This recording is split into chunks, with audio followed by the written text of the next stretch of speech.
Hi, നമസ്കാരം. 10ാം ക്ലാസ്സിലെ result വന്നു കേട്ടോ, CBSEയുടെ. ഇപ്പോൾ സ്റ്റേറ്റ് സിലബസിൻ്റെ ഇപ്പോൾ വരും, +2ൻ്റെയും 10ാം ക്ലാസ്സിൻ്റെ സ്റ്റേറ്റ് സിലബസിൻ്റെ വരും. മൊത്തം റിസൾട്ടും വരുമ്പോഴേക്കും നമ്മൾ കാത്തിരിക്കുകയാണ്. എന്തിനാണ്? ഒരു സ്ട്രീം ചൂസ് ചെയ്യണം, അതുപോലെ 4 ഇയർ പ്രോഗ്രാം പഠിക്കണം, 4 വർഷത്തെ ഡിഗ്രി പ്രോഗ്രാമിലേക്ക് പോകണം, എഞ്ചിനീയറിംഗ് വേണോ, മെഡിസിൻ വേണോ, അലൈഡ് ഹെൽത്ത് സയൻസ് പ്രോഗ്രാം വേണോ, അതല്ലെങ്കിൽ ലോ പഠിക്കണോ, അല്ലെങ്കിൽ അഗ്രികൾച്ചർ പഠിക്കണം. അതങ്ങനെ ആകെ കൺഫ്യൂഷൻ വന്നിരുന്ന സമയമാണ്. ഇതെല്ലാം നമുക്ക് ഈ മാറുന്ന കാലത്ത് പുതിയ പുതിയ കോഴ്സുകൾ വരുന്ന സ്ഥലത്ത് ഒരു കൺഫ്യൂഷനും ഇല്ലാതെ ഒരു സയൻറ്റിഫിക് അസസ്മെൻറ്റിൻ്റെ സാധ്യത കൂടെ ഉപയോഗപ്പെടുത്തിച്ചുകൊണ്ട് എടുക്കുന്ന സമയത്ത് കൃത്യമായിട്ട് ആ വഴിക്ക് അങ്ങ് പോകാൻ പറ്റും. അപ്പോൾ കൃത്യമായിട്ട് എടുത്തു കൊടുത്താൽ എന്താ ഗുണം എന്ന് വെച്ച് കഴിഞ്ഞാൽ നേരെ ആ വഴിയിലൂടെ സഞ്ചരിച്ചാൽ മതി.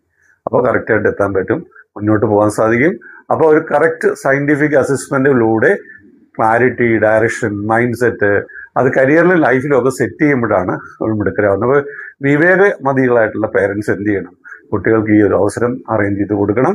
അപ്പോൾ അതിന് ഇവിടെ കരിയർ അൾട്ടിമേറ്റ് എല്ലാ സൗകര്യവും ഒരുക്കിയിട്ടുണ്ട്. ബന്ധപ്പെടുക, നമുക്ക് വിളിക്കുക, സെറ്റാക്കാം. Thank U.